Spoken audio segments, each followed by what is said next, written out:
As I wake up every morning, I wish the day would end, because a day without you in my life, I don't know how to mend. And I was like, oh, oh, oh, oh. You were like,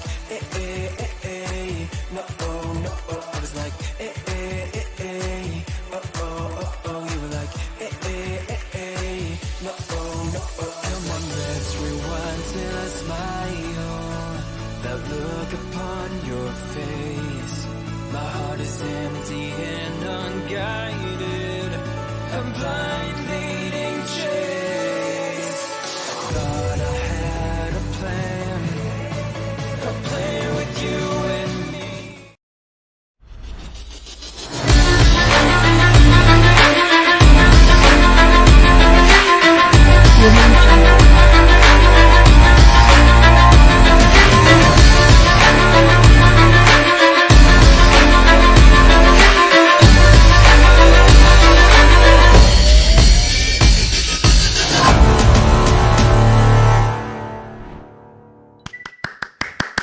What's going on, everybody? Welcome to the Daily Grind Fantasy official live stream for today, Sniping Value with Matt. We're going to be breaking down all the best value, taking you through how to compare market projections directly back to Prizepicks and become a profitable sports bettor.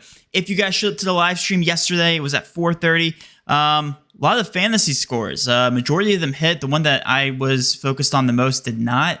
I had LeBron James. He had a season high game. I mean, it just started, but he ended up with like 64 fantasy points. I believe that game went in overtime. Yeah, not good. Not good from a fantasy score perspective. Regardless, we're going to be back here. The whole thing here, the whole mindset you should be having, long-term profitability. You should be looking at this on a daily to daily type of success rate, because that's only going to keep your mindset small. You have to look at this in a long-term profitability type mindset, right? So the best way to make long-term profit, correlation right now. Correlation. Just straight up, NFL, college football are the most correlated sports to take advantage of right now, where the correlation hasn't been nerfed. What I mean by that is that dynamic sports books and traditional sports books, they alter the payouts based on positive correlated plays. On Prizepicks, with the majority of these combinations, they simply do not. Meaning, if I put 5 plays together here in a slip, the payouts do not shift. They're always going to be 10x for 5 out of 5. They're always going to be 25x for 6 out of 6. You guys get the rest, right? These payouts do not shift. But if I were to take advantage of this exact single game parlay, this isn't a single game parlay, a single game parlay on the sports books, the odds would change drastically. Like, they would shift it, because the sports books know that positive correlation is a true edge to be taken advantage of. So that's one thing to consider when playing these fantasy apps with fixed payout platforms that haven't altered their payouts here for positive correlation. That is the greatest edge. And just goes to show you, if you guys use the correlation tool, taking all the NFL college football plays, you would be up tremendously. I know we've had some bad variants regarding college football, but guys, it's the exact same game. Like, essentially, the correlation is almost identical to NFL.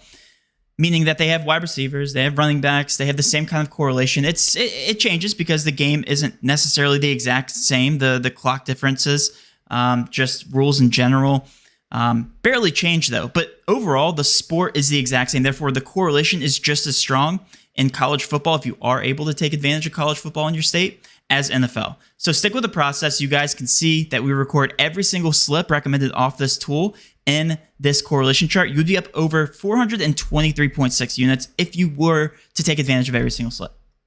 So for tonight, if you guys were watching my video, I believe that this is a similar slip. Yeah, we still have under on the punters. So just to show you guys that this is the highest correlated slip for tonight. If you haven't taken advantage, retweet my tweet. I'm giving away $1,000 if this slip goes 6 of 6. Kenny Pickett over, George Pickens over, right? These two are positively correlated together. Deontay Johnson over 57.5 receiving yards. The unders of punters, for whatever reason, the people hate taking these punter props.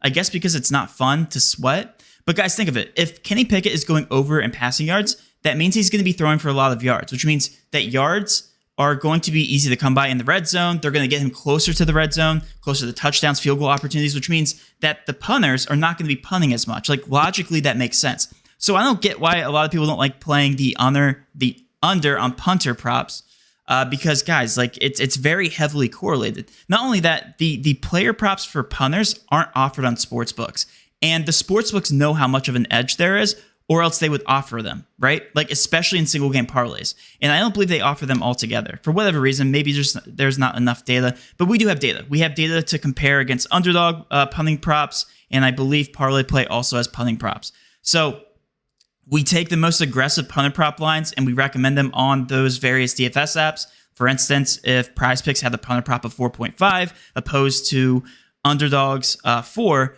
we would simply recommend the punter prop in Prizepicks, but we wouldn't recommend it on Underdog. I believe they're only available in Parlay Play, so you might only have that one-to-one comparison between those two apps. Regardless, we're recommending the softest, the most correlated combos on the correlation tool. If you guys haven't signed up yet, again, very cheap in comparison to what you can earn, even if you are limited.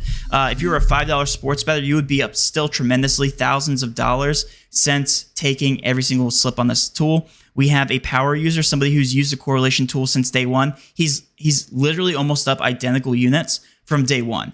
And I know his unit size isn't huge too, which means that he's still making money through this correlation tool. If you guys want to sign up, again, all the links are in the description tonight. And heading into this weekend, the best value that you can earn from this tool, because there's so many NFL, so many college football positive correlated slips.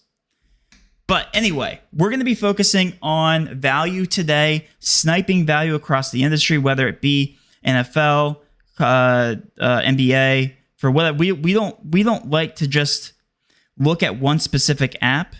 We like to look across the industry on Prizepicks, Fliff, Underdog, Parlay Play, and just sniping value, just taking advantage of this value. Let's go ahead and break it down and just go over the best overall value plays here according to the market. This is insane. Straight off the bat here, we have a one-to-one comparison.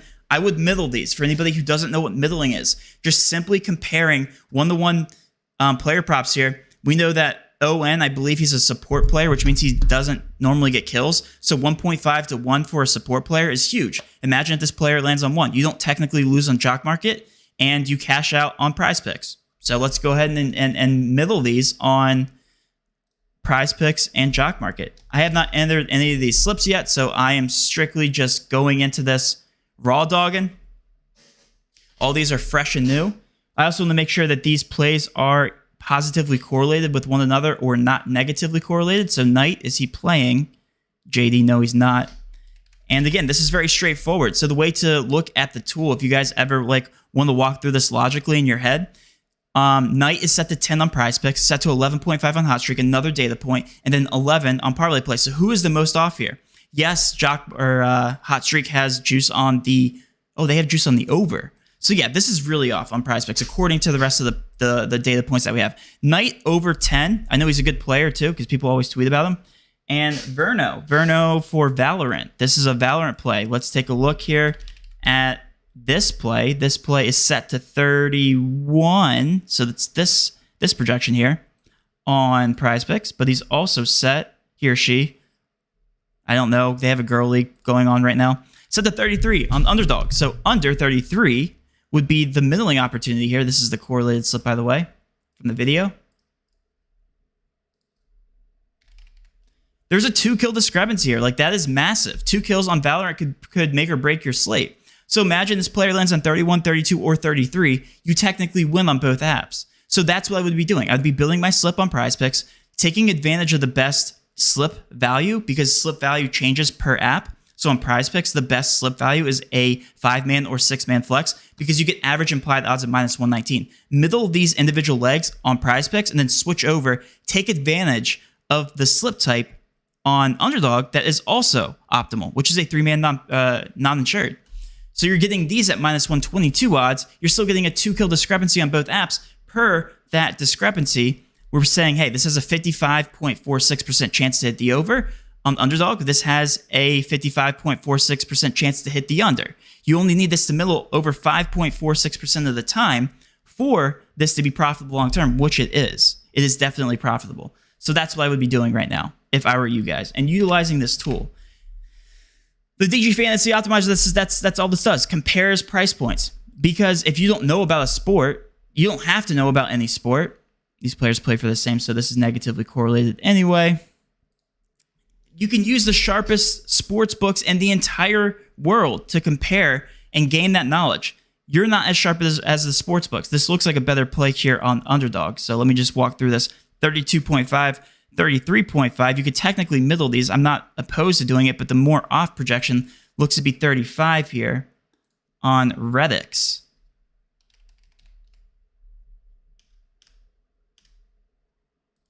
If he's still available. 35. And those players are playing from the same team, so we cannot play them. Oh, that's dumb. They're two different matchups. See, that should be allowed to be played because they're, even though they're from the same team, they're two different matchups. That's dumb. That is dumb. Zion. Let's go ahead and give this a quick refresh here. Zion under 4.5 assists. This looks good. Zion played a ton of minutes last night. I got hooked on a lot of his props. Ovechkin, let's go down to... we can throw in Ovechkin. Nah. Heap looks good. That's CS2. This is an all esports slip plus an NBA play.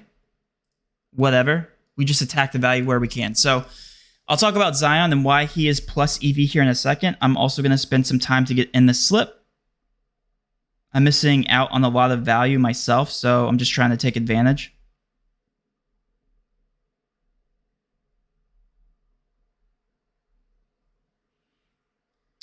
ON under, Knight, over, Zion under, Heap,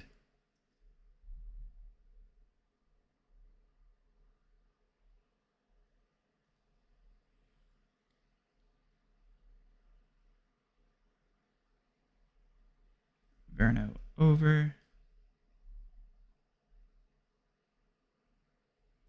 Last but not least, CS2. I believe CSGO isn't a thing anymore. Is that correct? It's all CS2 now. Everybody's moved over.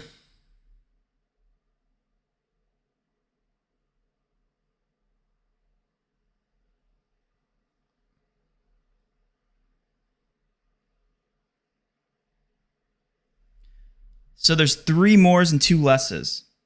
That is the slip. That is the first slip of the stream. And that's it.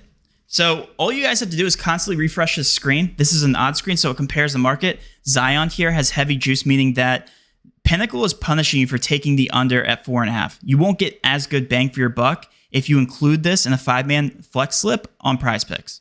Like overall, the EV matters. The payouts matter, right? If you take this on BetMGM, if you take this on DraftKings, if you take this on Caesars, you're getting worse odds. As you can see, the best odds that you can get on the sportsbook is minus 125. Why would you ever take this on another sportsbook when you can take it on a DFS app like Prizepicks at minus 119 implied odds? It makes 0 sense, right? So take the under on Zion on Prizepicks. If you're taking the over, you should be taking it somewhere else, right? You should never take the over on Prizepicks.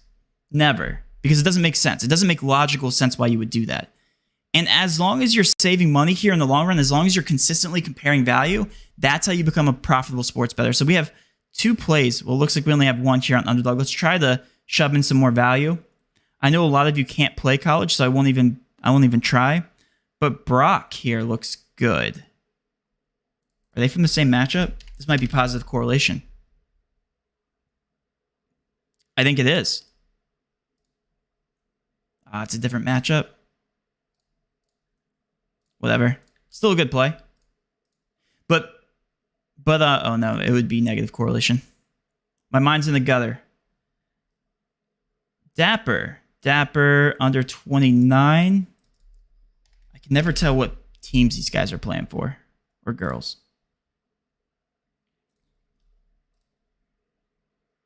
Yeah, so same team. This would be positive correlation if they allowed you to do this, like very much so. Let's take Gino. Gino under. Ooh, that's actually pretty good. Okay, so this is interesting. Yeah, let's go ahead and take Geno Smith. I'm going to walk through the Geno Smith play as well, and just like logically why you should be middling these. So go ahead and get the slip in. On Underdog, if you haven't used code DGF, be sure to do so for Underdog Fantasy. That gives you a 100% match up to $500, which is freaking insane. One of the best, it is the best promo in the industry right now when it comes to these fantasy apps. So be sure to take advantage of that. If you haven't, use code DGF. Helps you guys out, helps us out. Why not? You know. So here, look at this. So we have Geno set to 238.5 on UD. We have him set all the way down here to 219.5 on FanDuel, 219.5 also on BetOnline, so they're identical. But Parlay Play came in here and matched Underdog at 238.5. So we have a clear mismatch in the industry. Like, logically, let's just think about this. Like, how do you guys think we should approach this, right? When we have this much of a discrepancy, it's kind of hard to say, like, where the sharp projection is, where it is not. It's okay. Your job is to not assume who's the most sharp or who's the most profitable. You just need to base your logic under the assumption that all these sports books are in business and they're all making money off their sports bettors, right? So they're all pretty sharp. So we now have 4 sharp price points and huge discrepancies. 50% of the books think they should be set one way or the other. To be determined which way it's going to shift. But all we can do is use the information in front of us to our best ability that we can at any specific time. So knowing that there's this much of a discrepancy, there is a 19-yard discrepancy between the market, and both sides agree equally. So what I would do personally is I would middle these if I had the opportunity to do so. I would be taking the under on Underdog. I would be taking the over on FanDuel or BetOnline. BetOnline's an offshore, so that's probably the most preferred one. I would take the over on BetOnline at 219.5, take the under on Underdog. Hope these middle. We'll see where the market shifts. I don't know. Usually FanDuel is considered sharp, but this is an opening line, so FanDuel usually adjusts after their opening lines. BetOnline's generally pretty sharp as well, and as you guys know, Underdog also shifts after their opening line, so we haven't seen a shift yet. Very interesting, and it's really good to observe this. It's really good to see where the market shifts too, because it's, again, this is really good data to have. Where's the sharper projection on Geno? We don't know. We just know that he opened at 238.5 on Underdog and that he opened at 219.5 on FanDuel. Good side project. Good way to ooh, is this a real thing?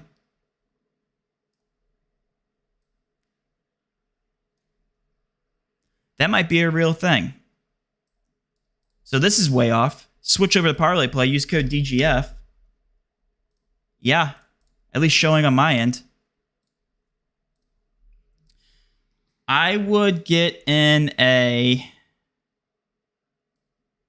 Let's do a 4-pick non-insured. Let's do a 4-pick non-insured. Let's do a 5-pick insured. Try to get this in ASAP. So let's go to Schroeder here. I'm going to move this over to the side screen so that I can get this in, take advantage really quickly. This is a very good line.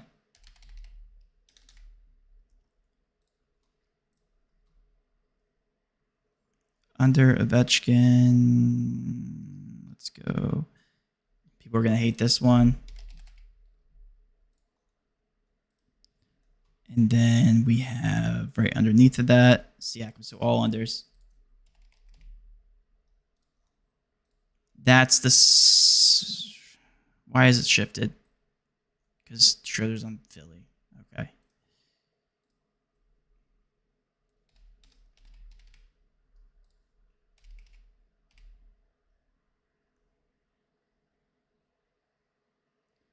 Rebounds plus assists. Over. And Zach Collins under. Every time I take Zach Collins under, I get just destroyed. Guy's been a weapon. Statistically speaking.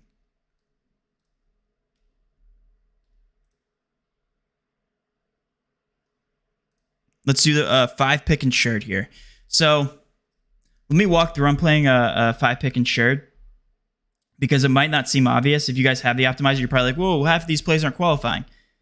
And I'll explain why this is still a profitable slip and a pretty good slip in general. And Cooley got bumped. Why is it not showing bumped here? Anyway, so why this would have been profitable. So as you guys can see here, there's slight juice on the under. Slight juice on the over at 1.5. So this is a juice line on the over. But because this is a full shot on goal higher, that moves the needle more so, right? This is close to a near even line. Sure, like it's still not the best odds. But like this really should be set closer to the 2, which is where it got bumped. So 2.5, a full shot on goal higher, is freaking insane. You should be taking the under on parlay play. You should be taking the over somewhere else on these other apps. This is a cross market. Like, anyway, this is an arbitrage opportunity if you look at it, if you take 2 steps back. And that's really a really good prop to take advantage of. And the reason why I was cool with playing a 5-man insured is because we're looking at average odds to hit per leg. We're not looking at, hey, this needs to be over 54% for each leg in order to qualify. The average odds need to be minus 121. And if you're getting minus 187 odds here at the very top for this exact same prop, you know, that's going to move the needle. This slip is very much profitable. The lowest that we took here in terms of average implied odds, and again, that was the, you know, those are fair odds, but the lowest that we took was minus 137 odds. Pretty good. Pretty good. When you look at that in terms of a fair odds, I mean, it's probably minus 118. It's minus like 116, if I had to guess. So anyway, that's why I was fine. Looks like the Travis Kelce line's still going backwards. Looks very good on the under, which is fantastic. It looks like those odds are increasing for whatever reason. Maybe Taylor Swift is not showing up to the game. Whatever. The best odds overall that we can get on a parlay play slip are actually 6-man non-insured slips. And as much as it sucks to sweat out a 6-man parlay, we're playing the long-term game. You got to use that long-term mindset. Dial back your unit size. Increase your volume. You will be profitable. I'll give you guys a nice little sweat here for tonight. That's a fun one. Najee Harris and Pickens finding the end zone. I don't know if Najee Harris is still in the league, to be completely honest. That guy is just not good. Now we can take advantage of the Siakam play. Under 4.5 assists. No, we can't because he's playing Dennis Schroeder. We can take DeAndre Hopkins and Deontay Johnson. That's slightly positively correlated. That's a fun one. Take the combo yards. That's these guys. We want them to be in the red zone, right? So these are positively correlated. The more yards, the more opportunities that Najee Harris and Pickens get, right? Like we just want a lot of scoring, essentially, from this positive correlated. Do they shift? I think we're in the clear. I think we are in the clear. And now we can go slightly below this cusp of odds. So that Horton Tucker we can throw back in there.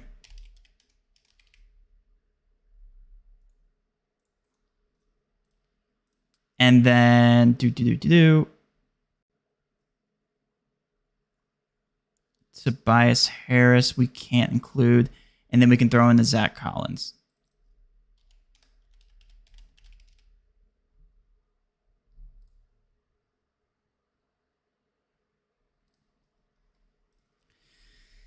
By the time I get in all these plays, dude, like they would have gotten bumped. Usually they do get bumped.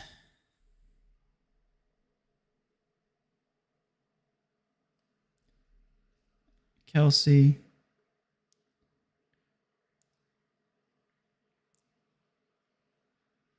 Schroeder.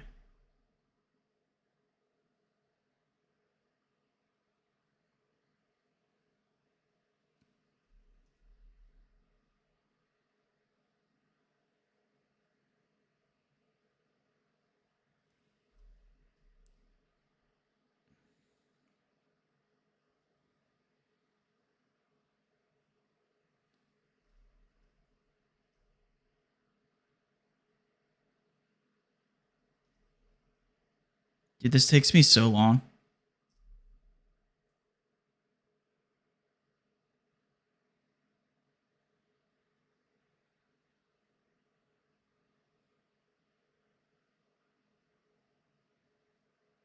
And we're doing a 6-man non-insured. Holy cow. Okay.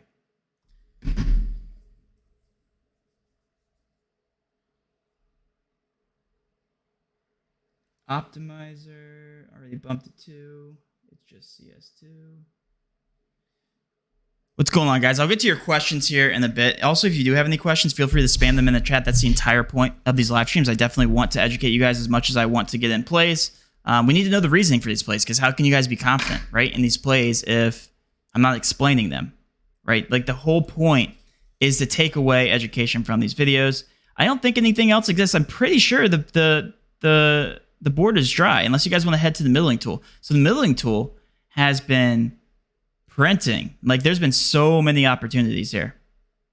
And it's mainly with these niche markets. So when I talk about niche markets, I'm talking about, let's get rid of college football. Let's get rid of NHL, UFC, Valorant's fine. It's with these niche markets. So we're talking about, like, obviously all the esports plays. There's not as much data points, so it's very easy to middle. We've already taken these plays. But more importantly, I'm looking at, like, 3 points made or 3 points attempted. Those have been some crazy discrepancies recently. And as I pull this up, there's really nothing to look at. So now it's extremely awkward. But, like, these 3 points made or 3 points attempted numbers have been off like 2 to 3 between Underdog and Prizepicks. So if you guys want to check back, those are the plays I'd be taking advantage of. But as you can see here, like PRA, like there's obviously discrepancies between Maxi across the board, but it's just 1 point. Like, that's obviously not that.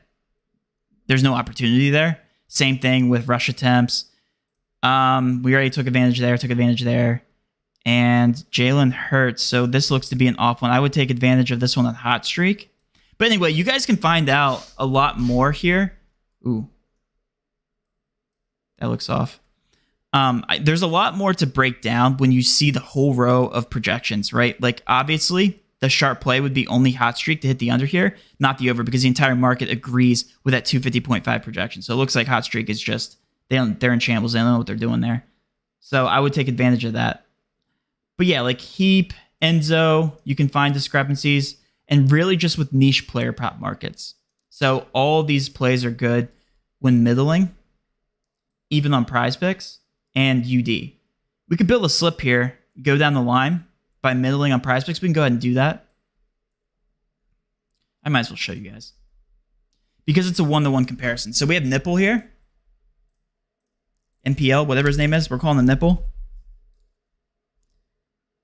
Under 32, Sprout versus BB. Well, that starts soon.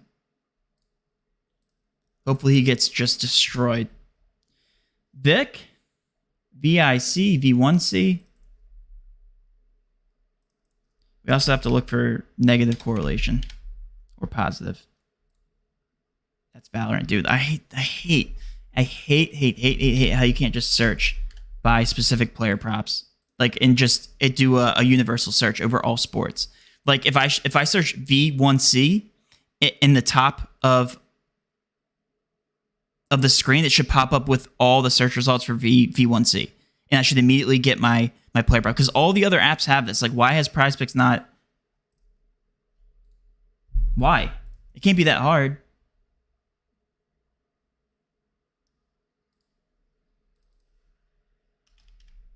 We already took Redix, right? Ooh, is this an over? Ooh, it is.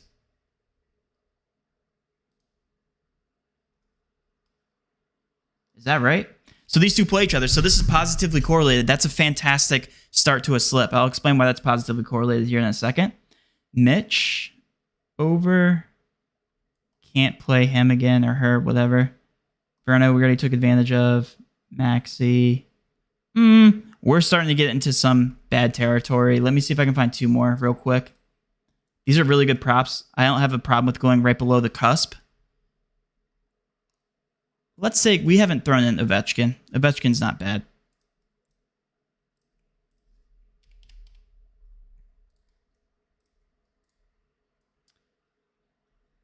And then we can go down. Ooh.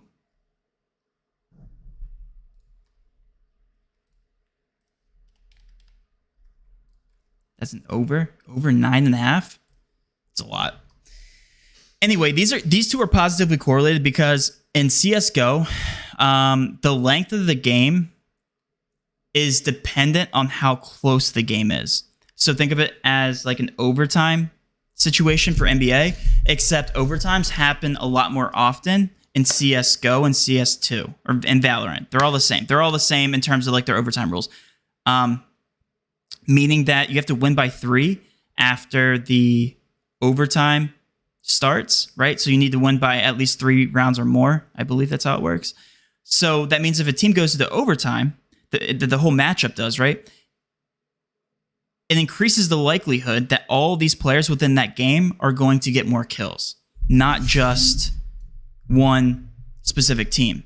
And vice versa can be said if the game is a blowout and if one team just dominates, then the overall amount of kills within that game are obviously going to fall short of expectation.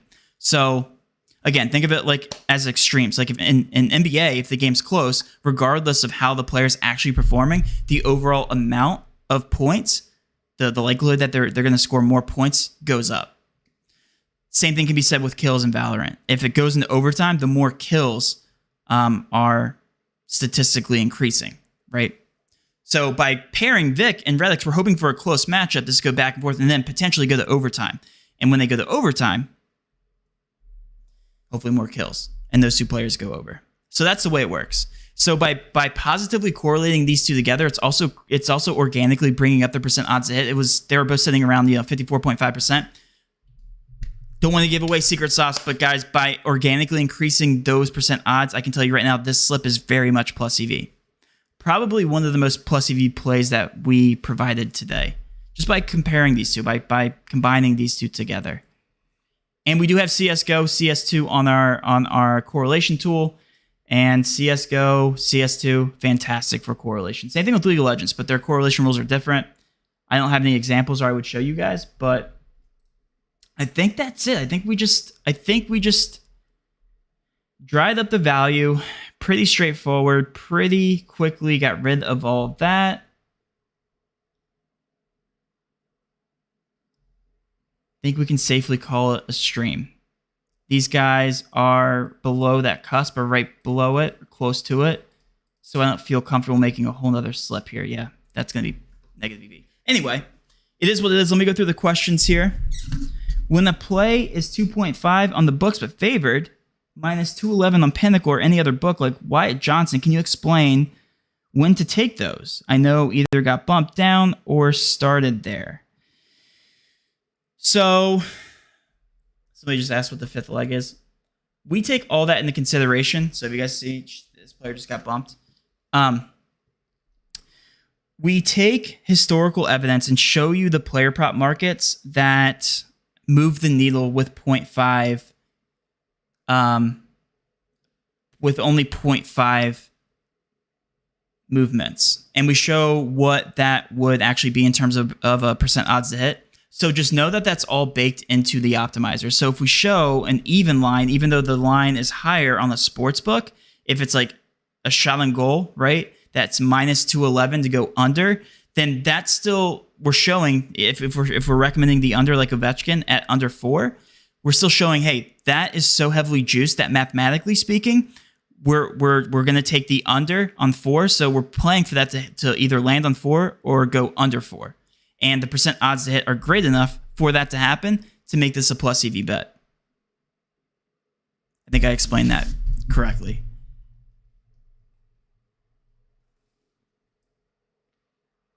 Yeah, the Taylor Heineke error. Hopefully they didn't void that. Hopefully they don't. There was a Taylor Heineke under 46 yards. With the middle into how come it says under, what to the right it was the over. I said that wrong. So again, the whole point of middling, I think I understand your question. The whole point of middling is to play the prop to land in the middle, right? So ON, even though he can't technically land in the middle, he can land on 1, push on Jock Market, and hit the under on Prizepicks. You cash on Prizepicks, you push, void whatever the slip, however many legs you have. It just goes down to the next slip type. It just counts as a DNP, right? So that's how you middle that. There's definitely more straightforward examples, like for instance here, Knight. If this person, Knight, lands on 11, if you middle between Hot Streak and Prizepicks, you win both legs on both those apps. That's why the whole point of the middling tool is to show the largest discrepancies, not just the best overall plays on the left side. So you really should be focusing on middling to take advantage of the large discrepancies, whereas on the optimizer, you should be just looking at consensus data. And sure, you can find middling opportunities on there, but the whole point there is to use the market data to show you the most logical over-under for that prop on Prizepicks.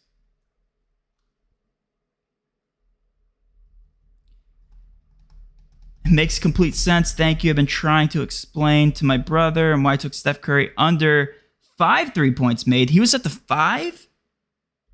I got him at under 4.5 on FanDuel last night at plus 126. So I guess that makes sense.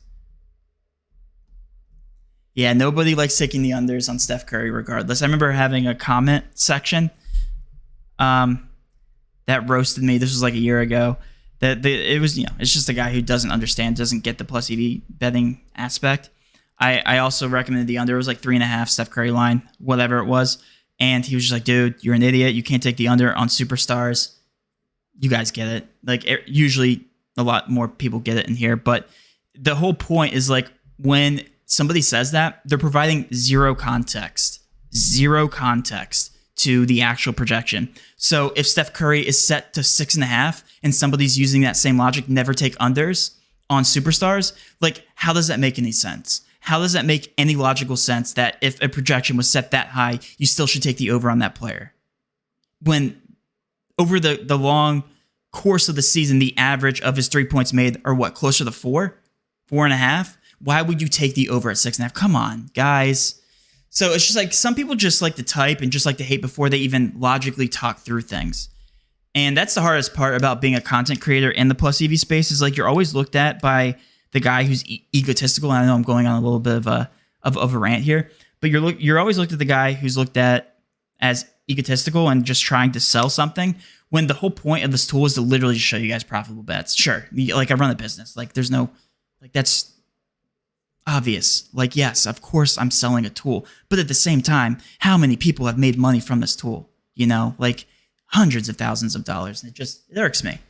It really does, because you're automatically, the second that I throw plus EV out there, it's just like, man, this guy thinks he knows it all. No, I don't know anything. I'm sure there's so many more strategies that people tell me about all the time that I just simply don't know about, because I don't have enough time and I don't really sit down. And some people are just overall, so many people are overall more smart than I am. So it's just like, no, I promise you, I'm not trying to be egotistical. Anyway, thanks for listening to my rant. Got no more questions. You guys have any more questions? We have about 15 minutes left in the live stream here. So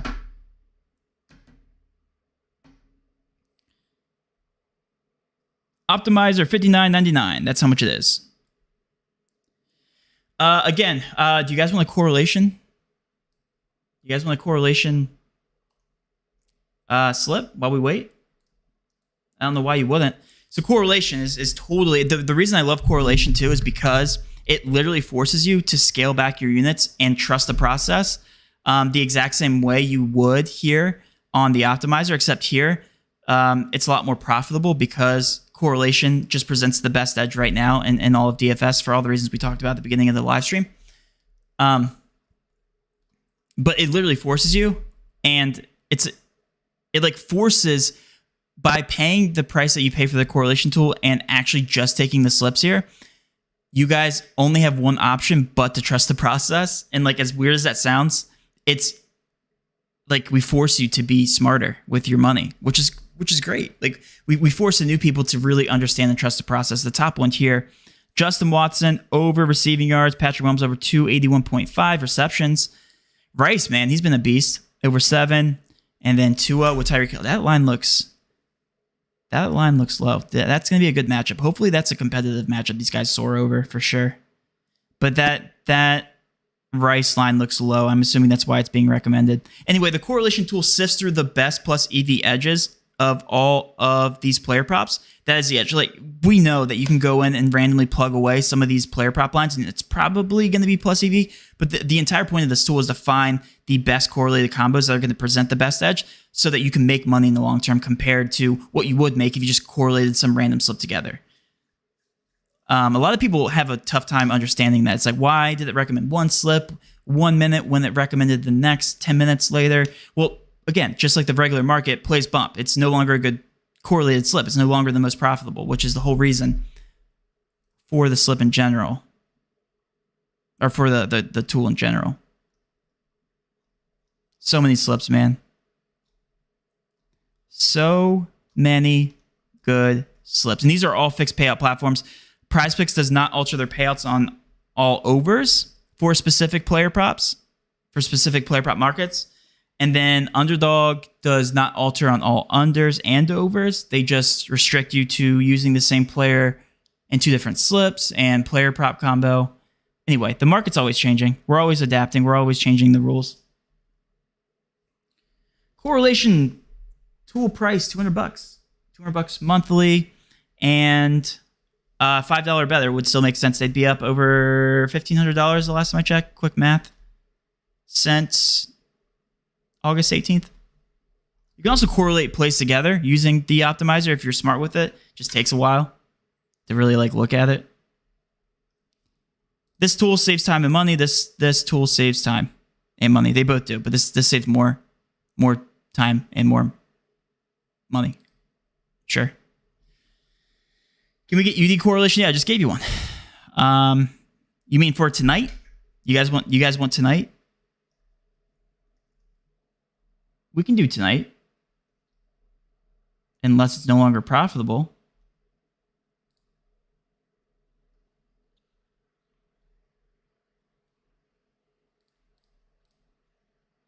Ah, there it is.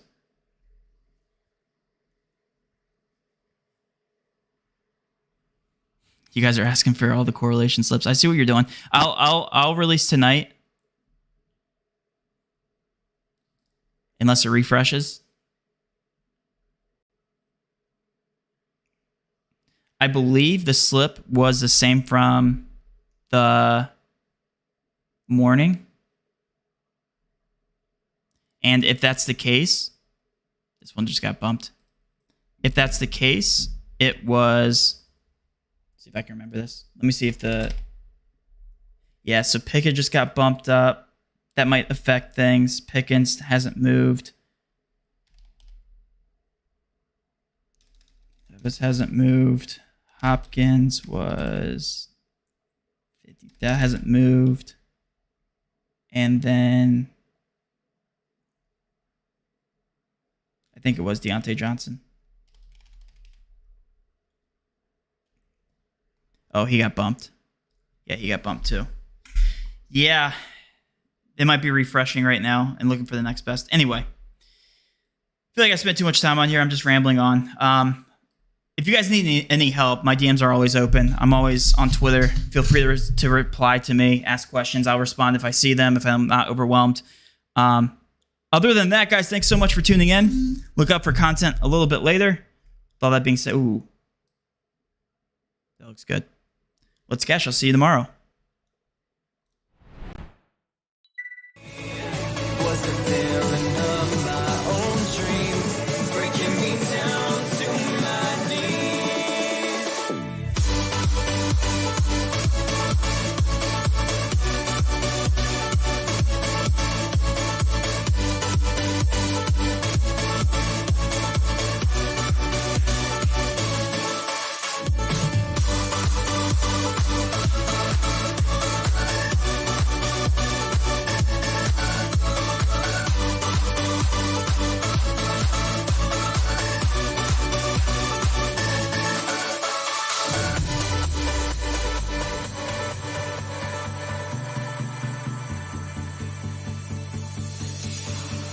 Right at the mirror, wondering if I'll be okay. My head is telling me nothing, it's got nothing left.